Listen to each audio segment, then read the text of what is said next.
بسم الله الرحمن الرحيم।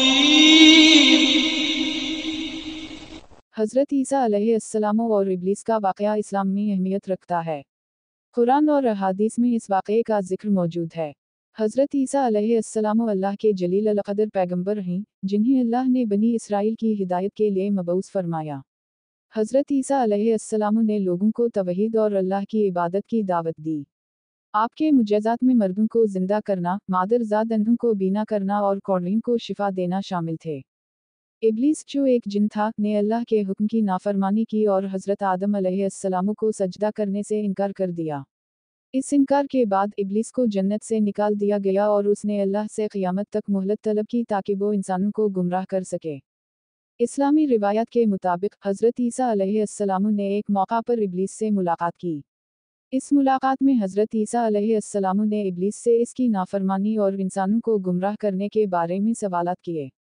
इब्लीस ने अपनी नाफरमानी की वजह तकब्बुर और हसद को करार दिया। हज़रत ईसा अलैहिस्सलाम का ज़िक्र कुरान मजीद में मुख्तलिफ मकामात पर किया गया है।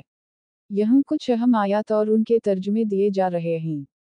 तर्जुमा: जब फरिश्तों ने कहा, ए मरियम, बेशक अल्लाह तुम्हें अपनी तरफ से एक कलमे की बशारत देता है, उसका नाम मसीह ईसा बन मरियम है, जो दुनिया और आखिरत में बाइज़्ज़त होगा और मुक़र्रबीन में से होगा।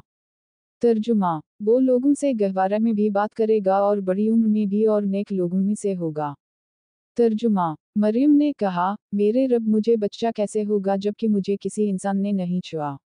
फरिश्ते ने कहा, अल्लाह उसी तरह जो चाहता है पैदा करता है, जब वो किसी काम का फैसला करता है तो कहता है, हो जा, और वो हो जाता है।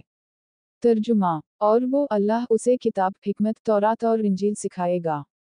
तर्जुमा: जब अल्लाह कहेगा, ए ईसा बिन मरियम, मेरी नेमत को याद करो जो तुम पर और तुम्हारी वालिदा पर थी, जब ने तुम्हें रूह अल-क़ुद्स से तक़वियत दी, तुम गहवारा में और बड़ी उम्र में लोगों से बात करते थे, और जब मैंने तुम्हें किताब, हिकमत, तौरात और इंजील सिखाई, और जब तुम मेरे हुक्म से मिट्टी से परिंदे की सूरत बनाते थे, फिर इसमें फूंक मारते थे, तो वो मेरे हुक्म से परिंदा बन जाता था, और तुम पैदाइशी अंधे और कोढ़ी को मेरे हुक्म से शिफा देते थे, और जब तुम मेरे हुक्म से मर्दों को जिंदा करते थे, और जब मैंने बनी इसराइल को तुमसे रोका, जब तुम उनके पास निशानियां लेकर आए, तो उनमें से जो काफिर थे इन्होंने कहा, ये तो साफ जादू है। ये आयत हज़रत ईसा अलैहिस्सलाम की ज़िंदगी के अहम वाक़यात और मुजज़ात को बयान करती हैं। हज़रत ईसा अलैहिस्सलाम और इब्लीस के वाक़ये से हमें कई अहम नसीहतें मिलती हैं।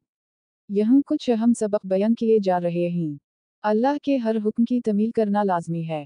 इब्लीस ने तकब्बुर की वजह से हज़रत आदम अलैहिस्सलाम को सजदा करने से इनकार किया, जिसकी वजह से वो अल्लाह की रहमत से महरूम हो गया। इब्लीस का तकब्बुर और हसद इसकी बर्बादी का सबब बने। हमें चाहिए कि हम इन सिफात से बचें और आजिज़ी और इंकिसारी अपनाएं। हज़रत ईसा अलैहिस्सलाम के मुजज़ात अल्लाह के कुदरत का मज़हर हैं। ये हमें याद दिलाते हैं कि अल्लाह हर चीज़ पर क़ादिर है और वो अपने पैगंबरों के ज़रिए लोगों को हिदायत देने के लिए मुजज़ात दिखा सकता है। हज़रत ईसा अलैहिस्सलाम की तालीमात में तौहीद का पैगाम नुमायाँ है। हमें भी अल्लाह की इबादत और तौहीद पर यकीन रखना चाहिए। हज़रत ईसा अलैहिस्सलाम की ज़िंदगी में नेकी और इखलास की मिसालें मौजूद हैं। हमें भी अपनी ज़िंदगी में नेक आमाल और इखलास को अपनाना चाहिए।